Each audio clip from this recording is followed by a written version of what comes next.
Hello friends, வணக்கம். விடியல்லைங்கலேருந்து இன்றைக்கி நம்ம சிம்பிளாக, குயிக் அண்ட் ஈஸியாக, ஹெல்த்தியாக இந்த 3 தானியத்தை வச்சு சுவையான ஸ்நாக்ஸ் ரெசிபி தாங்க பார்க்க போகிறோம்.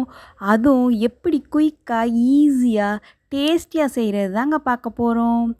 நான் கொண்டக்கடலையும் சரி, பாசிப்பருப்பு, கடலைப்பருப்பு 3யுமே 6 to 4 ஹார்ஸ் நான் நல்லா ஊற வச்சுருக்கேன். ஊற வச்சது தான் உங்களுக்கு காமிக்கிறேன். நம்ம இன்றைக்கி 3 வகையான சுண்டல் ரெசிபி தான் பார்க்க போகிறோம். இனிப்பு, காரம் 2 அதை தான் நம்ம பார்க்க போகிறோம். வாங்க வீடியோக்குள்ளே போகலாம். வீடியோக்குள்ளே போகிறதுக்கு முன்னாடி நம்ம சேனலை லைக் பண்ணுறவங்க லைக் பண்ணுங்கள், ஷேர் பண்ணுறவங்க ஷேர் பண்ணுங்கள், சப்ஸ்கிரைப் பண்ணுங்கள். அப்போ தான் நான் அடுத்தடுத்து போடுற வீடியோ உங்களுக்கு நோட்டிஃபிகேஷனில் வந்து நிற்கும். இங்கே பார்த்தீங்களா, நவராத்திரி இல்லையா, நான் அதுக்காண்டி தான் 3 சுண்டல் வெரைட்டி ஒரே வீடியோவில் அப்லோட் பண்ணியிருக்கேன். பார்த்துட்டு எப்படி வந்துச்சுன்னு சொல்லி கமெண்ட் பாக்ஸில் கமெண்ட் பண்ணுங்கள். இதுக்கு ரொம்ப கம்மியான இன்க்ரீடியன்ட் தாங்க.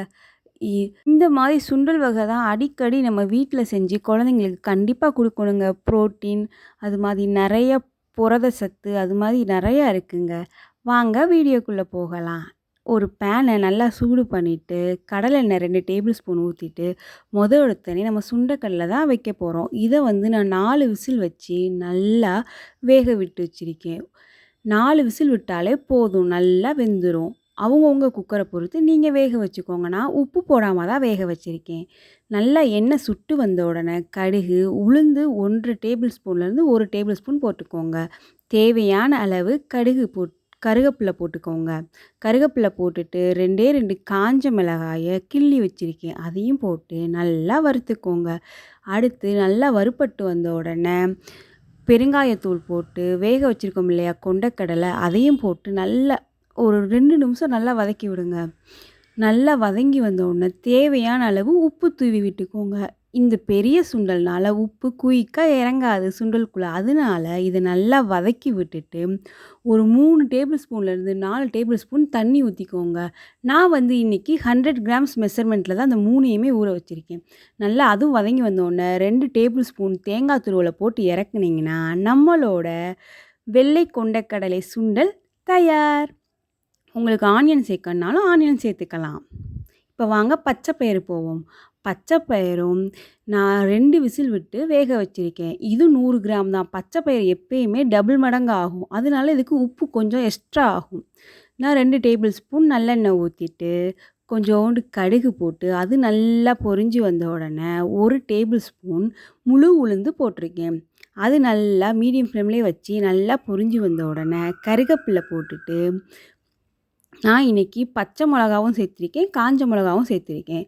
பச்சை மிளகா சேர்த்தா இந்த பச்சை பயிருக்கு கொஞ்சம் டேஸ்ட் என்ஹான்ஸ் ஆகும், டக்குன்னு உரப்பு பிடிக்கும். அதில் குழந்தைங்க இருந்தால் பச்சை மிளகாவை ஸ்கிப் பண்ணிடுங்க. அடுத்து கருவேப்பிலை போட்டுட்டு பெருங்காயம் கண்டிப்பாக எல்லா சுண்டலுக்கும் சேர்க்கணும்.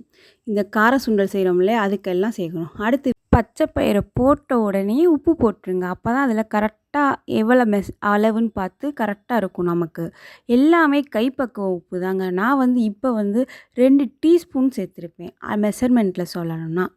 அதுவே கரெக்டான அளவு 100 கிராமுக்குங்க. இது நம்ம உப்பு போட்ட பிறகு தான் கிளறி விடணும், சும்மா கிளறி விடக்கூடாது. இது நல்லா ஆறின பிறகு உதிரியாக வந்துடும். தேவையான அளவு தேங்காய் தூளை போட்டு வதக்கி இறக்குனீங்கன்னா நம்மளோட பச்சை பயிர் சுண்டலும் தயார். வாங்க லாஸ்ட்டாக இனிப்பு சுண்டல் பார்ப்போம். இனிப்பு சுண்டல் நான் வந்து இந்த கடலைப்பருப்பு இருக்குது இல்லையா, குழம்புக்கு போடுற கடலைப்பருப்பு, அதை நான் 4 மணி நேரம் ஊற வச்சு 100 கிராம் ஊற வச்சேன். ஊற வச்சு 2 விசில் வச்சு இது மாதிரி வேக வச்சுக்கிட்டேன். நல்லா வெந்து வந்த உடனே 100 கிராமுக்கு 25லேருந்து 30 கிராம் மண்டவெல்லம் எடுத்துக்கோங்க. இது கரெக்டான அளவு. நான் ஸ்பூனில் வந்து 4 ஸ்பூன் எடுத்திருக்கேன்.